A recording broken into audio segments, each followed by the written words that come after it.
everyone.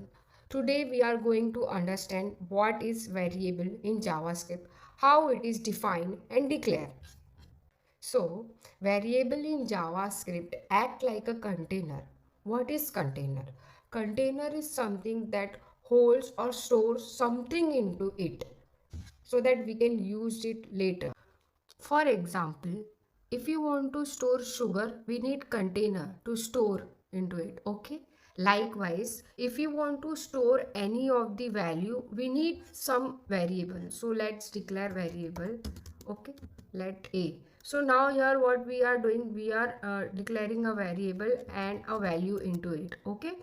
So as now I want to use this variable at a later stage. Now what I will be doing, I will just console this variable and I want to see the output. Okay, so let's run this and see the output.